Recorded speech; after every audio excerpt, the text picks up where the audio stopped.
Today we are sitting down with Jennifer Boudrye, founder of Queer Allyship, and someone who has basically made it her life's work to ask, okay, but how do we actually show up better? Through the Queer Allyship Directory, Queer Camp Fair, and hands-on training for families, schools, and workplaces, Jennifer moves allyship out of the Instagram bio and into real life.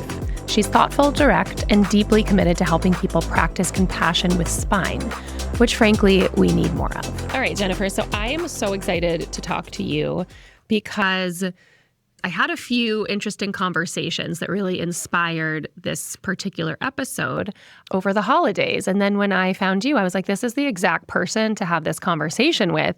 I was visiting friends who are allies, and they would tell you that they're allies. And my friend, he just kind of referred to me casually as a lesbian. And I was like, well, I consider myself queer. I don't identify that way. And he was like, what's the difference? Of course, me, I'm like, what do you mean, what's the difference? There's a very clear difference. But then he and his wife were like, no, can you explain it? We don't know the difference. And I think I forget that people who aren't in this community or aren't in this world, they don't have the language. And then I had a similar experience with someone else not long after that. And I was like, people want to be able to understand who we are, and they want to be supportive of this community, but they don't always have the tools. And then they're afraid to ask if they don't have friends. I'm someone who's always been like, you can ask me anything and I will tell you. I've been asked the most bonkers questions about being in a same-sex relationship, about having children and how we did that. And I'm always happy to talk to people about that. So that is my long-winded introduction to why I want to have a conversation with you, because you're someone who has these conversations for a living. You shouldn't have to, right? I mean, this is where, for me, I say that my definition, or when I explain allyship to people, I feel like it's my job to stand in front, take the arrows, and then step aside and amplify the voice of the person that I am supporting. And the emotional weight of having to explain and educate others shouldn't be your responsibility. So I'm here for it. Thank you. I appreciate that. When my wife and I first had babies, I remember at every doctor's appointment, a nurse one time was like, he came out of you? Well, yeah. She's like, how'd you do that? It just blew her mind. And I was like, well, we did, fertility. So I remember my wife and I years ago, because our oldest is 9 now, and we were like, we should start a company where we go to doctors' offices and schools and we give training on, how to talk to couples who just had a baby. It was just mind-blowing to me that I could go to a physician's office and feel really comfortable there, but also be working with staff who had no concept of how same-sex couples could exist or any language in which to support us. And it's as easy as like the form you're filling out for daycare. Just put guardian 1 and guardian 2. Why does it always have to say mother, father, right? That kind of thing. Yeah. Well, I had a conversation with a doctor, and I was explaining that I do work to support the LGBTQIA plus community. And he said, what's the I? And I was like, sir, that literally is the one that you should have learned about in medical school, like, if nothing else. If nothing. And he was young. And it's amazing the number of trainings that I have done for mental health professionals and for medical professionals, people in the helping world who just don't know. Yeah, so tell us you do. Yes, let's start there. What is it? What do I do? What do you do? I do a few different things. I do parent coaching for parents whose kids come out and they're like, what? Help me. I don't know. Often it's people who've considered themselves to be allies, but then it's now in their own home and they aren't quite sure how to respond, how to move forward. It's not therapy. It is literally, somebody who's been there, done that, going through and helping to educate and empower. I also do corporate or organizational training, professional development, not always just about queer identity. Often it comes down to communication and rewiring bias, which can be applied to all human beings. So my framework that I teach is compassion, awareness, respect, and empathy. They apply to all people. But there's often a lot of my focus is often on issues and challenges that are facing the queer community. I'm a former librarian, so I always tell people if I'm citing research, you can pretty much guarantee that I have researched it and it is valid information. So that is often the examples that I'll use and the information that I provide.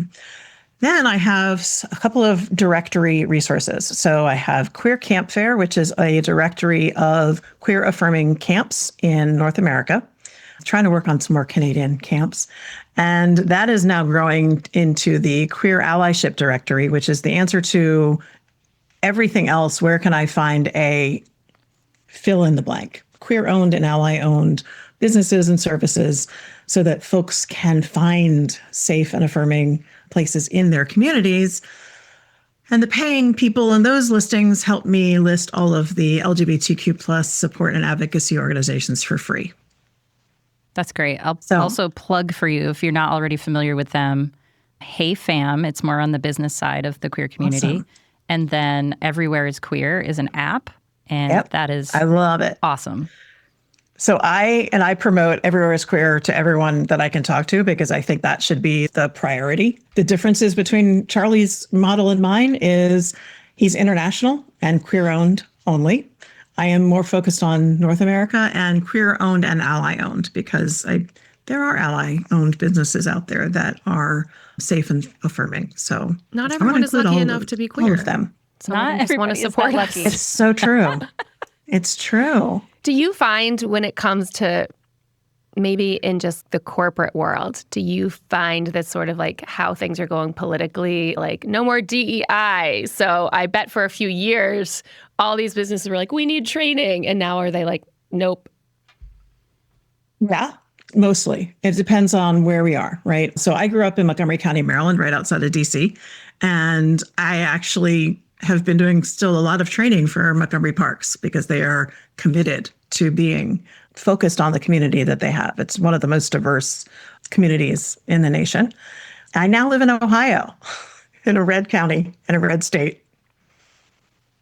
We don't talk about it as much, right? It is more challenging. So again, as a librarian, I was always about stealth collaboration. So now I'm about stealth education and allyship. And I do workshops focused on allyship for all.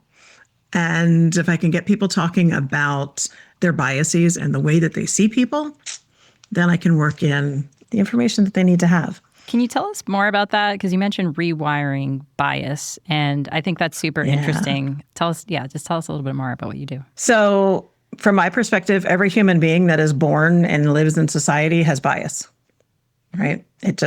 All of us do. So we have intrinsic bias, which is our worldview. And often that comes from a religious perspective, the things that we have been taught. And we have unconscious bias is often the thing that we don't think that we have. We don't know that we believe, or it goes against what we say we believe, but it still slips in there, right? So it is really a matter of being able to become aware of the thoughts that you have and getting the education or the reframing or understanding another perspective so that you can rewrite that. And I'll give one of my many examples that I often use in my own life and my own mistakes. So my own children are now grown and gone. My baby will be 30 next month, which is terrifying to me. But I have a bi guy, a pan lady, a trans man as my stepson, and one straight child. And I often say, I don't know how that happened. So when my son, who's my youngest, was growing up, I felt pretty sure he was not straight. And growing up in the 80s, I was like, all right, pick a team, gay or straight. It's fine. Both is wonderful. So that went on for a lot of his life. And when he was 19, he was away at college. And someone called him the F slur when he was on campus. And being the kid that he is, he wrote an op-ed. I love that. Sort of refuting that. And the title was Boudrye, My Name Is Not F slur. And in this article, he came out as bi. What year was this? He's starting 30. So he was 19. So. Oh my God, he's amazing. He's an amazing kid. So I was that parent that I didn't have awareness. I didn't understand. I didn't have the language. So flash forward many years later, obviously I've learned, I've grown, I've educated, become educated a bit. So he and I were talking about his coming out and the realization that he had, that he shared with me, that my pick a team mentality caused him to hide his bisexuality from himself and from me for a very long time. And that as a parent, I had to go, oh, oof, I did some harm.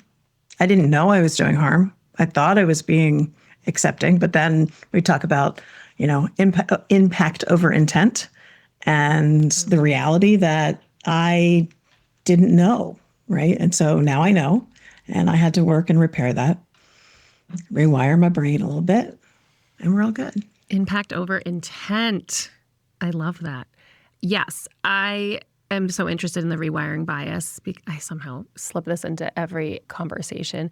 I teach college composition writing, and I'm making my students read Toni Morrison and Toni Cade Bambara and just all these incredible short stories, Tobias Wolff. And a lot of times they're like, well, I don't relate to this, or I don't understand this. It's not about something I'm particularly interested in. We have these conversations about bias because I'm 20 years older than most of you, and you're different than him because he's this and you're that, or we're different genders, different ethnicities, and we're all bringing our own bias, whether that came from the people who raised us or just our life experiences. And we're bringing this to everything we do, everything we read, every interaction we have in our life. And let's be okay with that, right? You can bring that to the reading, you could bring that to the class discussion, but then we also need to unpack that. And we were reading a short story by Toni Morrison where it's the main characters are one girl is black and one girl is white, but she doesn't tell you which one. And so she makes you sit with the discomfort of constantly trying to guess and trying to talk to these young people about bias and starting the conversation with who knows what bias is. They don't necessarily know that either. And we all have it and it's okay. But we have to be able to admit to that and start those conversations that take us a little bit out of our comfort zone. And when I was a school librarian, I taught entire units on all of the different types of bias. There were 20 at some count, which to me, it's the most important thing is getting to understand who you are as an individual, right? And all of the different aspects of identity. And I was doing a workshop where we talked about the identity wheel, where you have the internal circle of the things that you cannot change and the external circle of the things you can. And I have gender as an internal part of your identity. And there was a conversation around trans folks. And this isn't up for debate. Their gender identity is their gender identity. They might be mislabeled at some point. They might come to a realization, but it's their intrinsic identity. It is themselves. And I share when I worked in DC public schools, I was the director of library programs for a few years. And every single time I walked into a school or into a meeting, I had clear awareness that I was a white woman walking into a room where I might be the only white person. And so I had to be aware of how I might be perceived and what I was bringing to the table. And that was my job, to be aware of that and to have the understanding. Then we can get to the humanness, right? It would be lovely if we were all just human. But we have a lot of layers. I feel like we need a lot of work on that these days. We all really do. Yeah. A whole lot. Just like baseline humanity feels like a really high bar. Yeah. I absolutely. It's also that idea that has been studied a million times of it's so much more difficult to be face-to-face with someone and not have empathy than it is to do it in this broad, whether it's on social media or the internet, or this broad, like, trans men don't belong in women's sports. Whereas once you start to be like, well, let's break that down. What are we really saying? What are we doing just generalizing entire communities of people, right? And so that plays to it now, where people who think maybe they hate you would never behave that way to your face. And some would, certainly. I would. But it's interesting. So I think it also comes with language and developing a common vocabulary, right? So from my perspective and what I teach, compassion and empathy are very different things. So compassion to me is that thing that makes you want to help, want to fix. It's a very active thing. Empathy is not active. It's very passive. It's sitting back and allowing someone else's lived experience to be true, right? And I often say, when I was studying to be a parent coach, I was talking with my children about their experience of being parented by me. And I, again, had to come to a negative realization about myself that I lived in compassion all the time as a parent, right? I wanted to fix. I wanted to help. I wanted to do, right? Let me give you perspective. What they needed, what they wanted was empathy. Oh man, that sucks. That must really feel bad with no solution, right? And so the empathy part is really hard because you have to accept that someone else's lived experience is true. And a lot of people just can't stop filtering through their own perspective.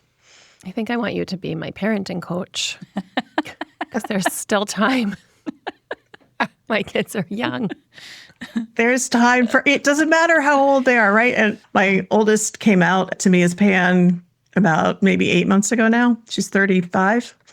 But the and fact people are that going, that's why, a conversation she why can even didn't have she with know? you. Yeah.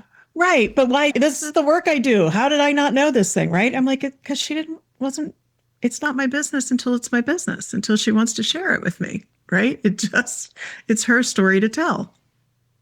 So I know. Where do you find when you work with folks who are just unaware, like really oblivious, where do you find the most resistance in some of the topics that you're working with? Anything trans right now is because it is just such a political hot button, and it is so completely misunderstood. And it seems to be it's in every arena, right? It's in books, it's in education, it's in science. We just had this big thing in Ohio in a very school district very close to me around a poster that had been in a classroom for years. It said, "Hate does not belong here." And it had a pride flag and a trans flag and a peace flag. And they have to take it down because there's some ridiculous laws and perspectives and just ignorance. So that to me is the greatest area of misunderstanding. And to me, it's the most absurd when you think about, I just think about the amount of energy and time and hate toward such a small set percentage of the population that just wants to live. And my stepson is trans. He's married to a cisgender woman. They have 2 kids. They've gone through the same. How did that happen? Right? Where did they come from? And yes, and they're full siblings. And how does that? All of the questions, right? And the fear.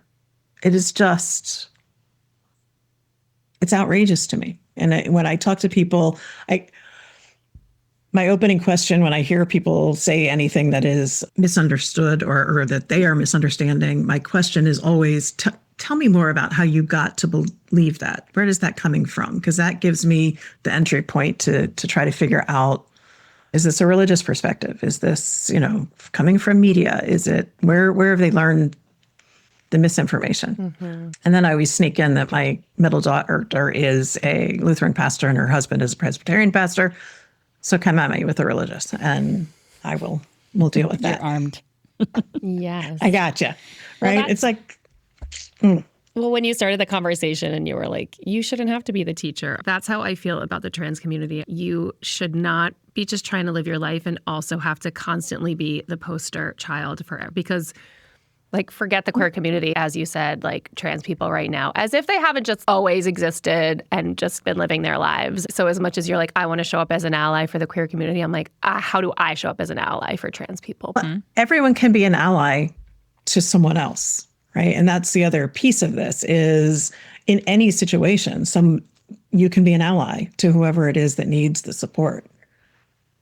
I think one of the things that I struggle with is that when I hear someone going down that road talking about trans people in a certain way, I am in full attack mode. Yeah. Right. And I'm hot. I'm armed with some facts and I want to point it out. And because we all know the baseline of it is that queer people and especially trans people are showing the world their own freedom, right? Like it is a physical freedom. It's a spiritual freedom. It is like they are the embodiment of what it means to be free. Yeah. And that pisses people off who are not feeling that same freedom for whatever reason.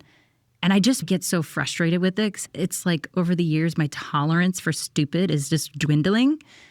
How do you, having the family that you have, not react in that way? And then how do you coach people? Jen seems very chill. You are very calm. I have no chill. No, I am not. I have years of disassociation and practice. I think is where I go. I believe people are good, right? I believe that people want other people to enjoy life. I think it also comes down, it's not just fear, it is power, right, and control. And this happens a lot with parents who don't understand that their little one is a fully autonomous human being from minute one. Well, if their straight kid reads a queer book, Jen, it's all over I know. for them. And so I respond is when I read a lot of books about horses when I was growing up. I'm not a horse. Amazing how that happened, right? Unbelievable. But when I tell people kids know their own gender by age 3, very clearly. And if they are trans and they are with a family that is willing and able to support them in being who they are, it's all fine, right? I have friends who've transitioned at 55. My stepson transitioned at 26 because they didn't have the language, they didn't have the understanding of themselves. And that's very painful, right? So if we can just affirm who children, I tell parents, believe who your child tells you that they are in this moment. It might change, might not, who knows, right? As they learn more and more about themselves, how about we just support the person that they are? Yeah. That's where so much of the fear is, right? I had a friend who, when her son was really young, he wanted to wear princess dresses, and she and her husband were supportive of it. And there were certainly people who were like, why are they letting him do that? Or what's going to happen? Or is he trans? And guess what? He grew older and he grew out of wanting to wear dresses, which is fine. And if he hadn't, that would have also been fine. But they let him just be who he was. It was fine. I feel like it's when you just scary. freak out that you're making it worse. I mean, well, it's terrifying. I think we're all judging and we're all afraid of being judged. Yeah, yes. Especially when it comes to parenting. Oh, my wife and I have this conversation all the time because I'm like, as a same-sex couple, if one of our kids is gay, that's bad. You caused that. Exactly. And then I'm like, that's so ridiculous because here we are living proof of you can have it all.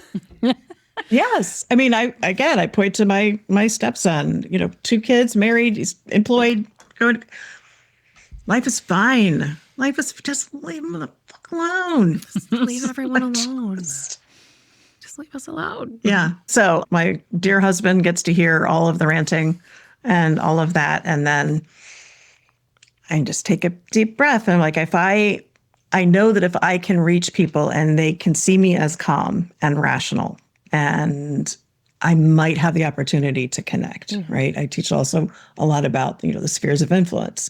The only thing I can control is myself, but I can have impact. I can have influence on some people, and hopefully that ripples out and people vote well, and we stop this insanity. Yeah, I know. When you were saying before, I believe most people are good and we want good things for each other. I'm like, well, there's a few people that I don't. Yeah, don't want. I used to think that. I really did. No, I want to believe it. I want to. Yes, we have to. Always. We can. You have to. How are you getting through this life without, really wanting to believe that? Let's talk. Okay. And there's also, sorry, but I just want to say there are people you're not going to be able to connect with, right? There are people who are just, it's not worth it. Yes. So give them any energy. And when I find those people, I just keep moving. Right? That's a good lesson. We've all kind of hit that where, we've had the friends who are like, no, we have to engage with those people. And I'm like, I think actually I'm done wasting energy on those people because I only have so much of it at this point in my life. So I'm going to take it elsewhere. At this point in time, this conversation in particular, I just find it hard to convince anybody otherwise. And that's why I'm so fascinated by what you do having these conversations, because sometimes I feel like I repeat myself a lot trying to help and educate, and particularly my own family. And it's kind of at a loss where it's like, you're just helpless. You're not savable. That's okay. Well, Jen, does it feel like the work that. you do, people are generally coming to you in good faith? Like they are coming wanting to be allies? So it's interesting. I did a community showcase where I was tabling this past weekend. And it's the first time I've done anything this large in this community, in this town where I live. I wasn't sure how I was going to go. My signage, everything says queer allyship, rainbows everywhere. And I had a surprising number of people stop and talk to me. Several saying thank you for what you're doing. I also had a lot of people just walk on by. I had a lot of people give me looks, right? Cool, keep going. I don't need to talk to you. But it was a lot more positive than I thought it was going to be. I was nervous. I will be completely honest. But it makes a difference, right? And it's finding those stories. And I'll tell another story. I had a woman come to give me an estimate for painting in my house. And I have several small pride flags outside. And she got to the front door and she said, "Hey, I really like your flags." I said, "Thanks." And then she started crying. She said I had to stop and take a picture and send it to my wife before I came to the door. And she said, as a queer woman in this state and in this present world, she never knows when she knocks on the door who's going to be on the other side. So having that clear sign to her made all the difference. And it took about 20 minutes to stop tearing up. But that's it, right? So I think about all of the people in my neighborhood that drive by my house every day. And I've never had anything negative happen. Nobody's taken a flag down. Nobody's done anything awful to me. And I'm out there and I don't hide it. So Jen, I have to tell you a story too, okay? Because it's the same. I've had this happen to me a few times in my life. But I was just thinking the other day, so my wife grew up in Sarasota, Florida. So years ago when my oldest, who's 9 now, he was a baby. He was probably like 1 or maybe 2. And so we were visiting Florida with my wife, Sam's brother. The thing I've always loved about her brother is he doesn't care who he meets. He's so proud. This is my sister and her wife. Like he will never not, as queer people, sometimes she and I'm like, I'm not going to introduce my wife. This is not the right situation. So we chartered a boat with friends. So we're in Florida, okay? And the boat captain, it's a small boat, whatever. He's just this big, bald, middle-aged man. We get on his boat. We're having a nice time. We're all hanging out. We go out on the water. And he asks a question about the baby. And my wife's brother is like, "Oh, well, this is my sister and this is her wife and this is their baby."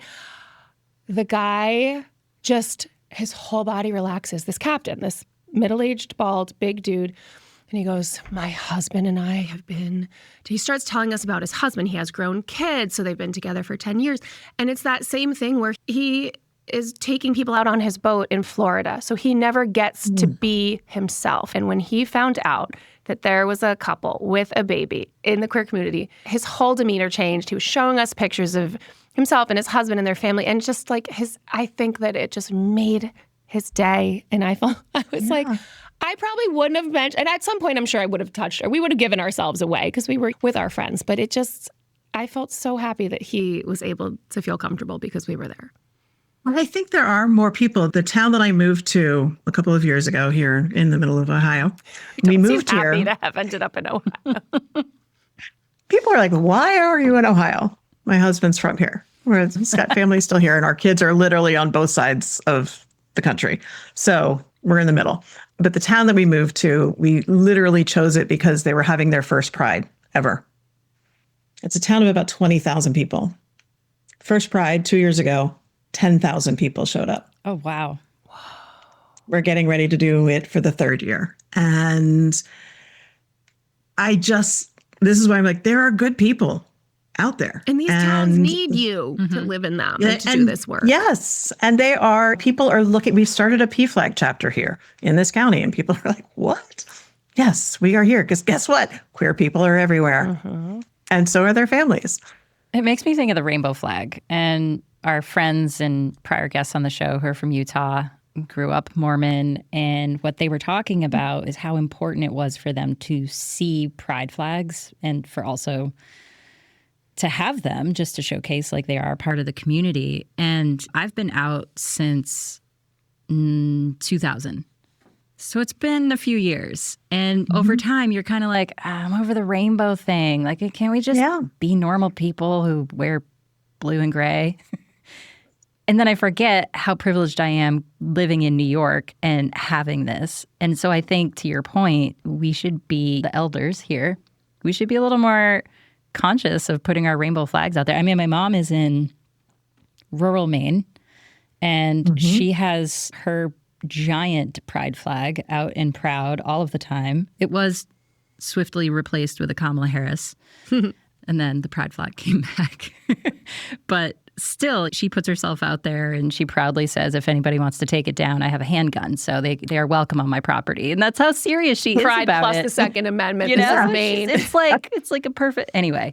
But I just think it's something that we forget, having been in this community for a long time. I don't know if you feel the same way, but I absolutely. My sister up in New Hampshire lives in this very MAGA little community, and she just left her pride flag last June up until it was September. And I was like, are you going to take that down? She's like, no. My sister's in a straight marriage with her husband, so she gets to be like, yeah, I could put this up and not worry about my family, and I'm supporting this. And same with my mom. She's like, let them come for me. And you know me, I'm like, what's the biggest pride flag I could put on my door? And my wife's like, you're making us a target. I'm like, girl, you're already a target. We're a target. Apparently, I'm a terrorist. So cool. But it's important. I was talking with a young person who was struggling. His parents were struggling with his identity. And he went to a PFLAG meeting and met an elder trans person. And he said it was the first trans person that he had talked to that was in their 60s. And I think we forget. These kids need to know that life is okay, right? When you talk about the psychology of an adolescent, they don't know yet. Their brains are not done. They can't see far into the future.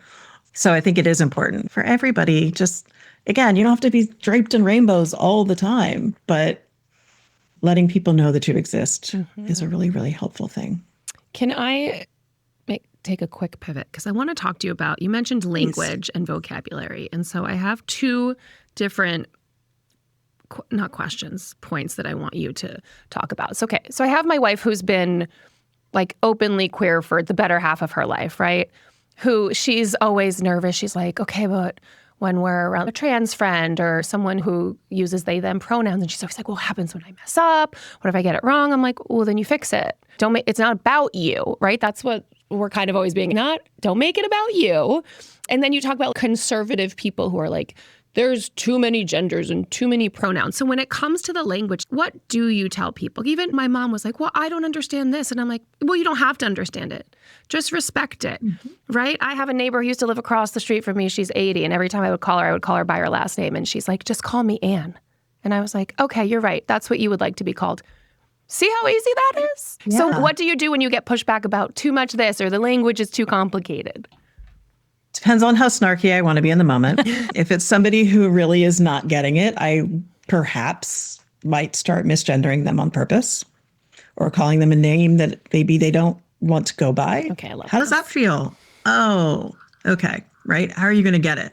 I was just married this past October, and I have not changed my name because the SAVE Act, and I want to be able to vote, and it's just, I've been this name since 1989, and it's too many things to change, right? So I changed it on Facebook because socially I will go by my new married name, and people are like, can't find me anymore, and they're panicked. I'm going, it's again a name change, and it's something that you can get used to. The expectation was that I was going to change my name, and I didn't legally, and so that confused people.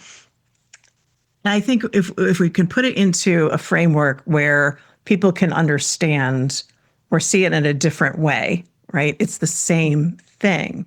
If somebody earns a doctorate and you're calling them Mr. or Mrs. instead of doctor, that might be disrespectful to them. You can make the change if it's somebody taking on a married name. Why can't you make the change if it is a different name or gender, right? And you're absolutely right. If you make mistakes, because we're human beings and we will, and especially those of us with older data banks, they get little sort of like just Fried? concrete in 'Cause there. That's where I am. Fried. And it's like, it was in there in one way, and it's going to be really hard to change, right? It's, oops, I'm sorry. Correct it. Move on. Move on. Move on and try to do better, right? I tell parents, literally practice it. Every time you talk about your kid, use the correct name, use the correct pronoun, to the point of being annoying to the world because you're trying to rewire that, right? Pathways get very, very, very ingrained. So it's respect. It is. And I feel like even, again, as I said, as a queer person who's always happy to be asked any questions, and I always want people to feel comfortable, like, if you have a question about gay people, you can ask me, right? But I'm like, it just comes up when people are coming from a place of curiosity, when they're coming from a place of wanting to support you, and then you can feel when they're coming from like a place of just mean. And so I will happily, if you are curious and you're looking to be better, I'm here for that. Yeah. And I also will often introduce myself with my own pronouns, right? Because 1, I'm setting the example. 2, I might be opening a conversation. 3, I can tell by nonverbal communication. You might be pissing off the right person. Yes. Who I need to just keep an eye on, or who I need to maybe have an additional conversation with, or who I need to just avoid. So what's the if I were just trying to ask you, like, what you do and what you clearly have your heart in, what is your goal? Why do you do it? Why do I do it? I mean, besides the fact that 3 out of 4 of my children are in the community and I want them to be safe and not have to think about any of this stuff, it's just that, right? I mean, I have been doing DEI for decades. This issue is close to my heart, right? And close to my home. And it's something that I happen to know a lot about and am able to communicate about. But my goal is for people to just feel safe and affirmed and loved for the individual human beings that they are. I love that. Period. I mean, your allyship means so much, obviously, not just your kids, but the rest of us. And Thank you. Your ability to reach across the aisle, if we wanted to call it that, to folks who they don't have that understanding. It's almost like it needs to come from an ally, right? Like in some cases, it hits different. So I appreciate your work. I think you're doing amazing things, and your kids are super lucky to have you. Yeah. I'll remind them of that. No, they're great. Classic mom. They're great. Yeah. No, but I really appreciate the conversation. And I guess, again, the more people that we can get to just have the conversation, to ask the questions, right? And I think it is safer sometimes for them to be asking an ally, right? They don't want to be offensive. They don't want to say the wrong thing. I'm like, you can say literally anything to me, and I'm going to give you the right information. I'm going to help correct and rewire where I can, but we just have to keep talking about it and recognize humanity in everyone. Yeah. And you at least have the right tools. Sometimes when people come to me, I'm like, I don't know what I'm going to tell you. My tools, if I see a red hat, my tools are gone. My toolbox is a little rusty. Empty. Doing my best. We're done. There's always some way that I can communicate with someone or like connect somewhere. See, this is why we need you. Yeah. Thank you. Thank you for this conversation. I feel like you've impact over intent. Like, that's my new tagline. I love this. I didn't make it up, but it's so true. I really appreciate it. And this is a great conversation. And thank you for being with us. Thank you for doing the work. And tell our listeners where they can find you. They can find me at queerallyship.com. And from there, we can get to the directory, we can get to Queer Camp Fair, we can get to training and coaching.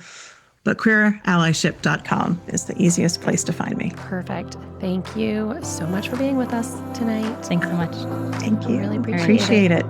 Thank you to Jennifer Boudrye for chatting with us about impact over intent, rewiring bias, the vocabulary of allyship, and how to piss off the haters. Thank you for listening to Unseen. Don't forget to rate us 5 stars on your favorite podcast platform.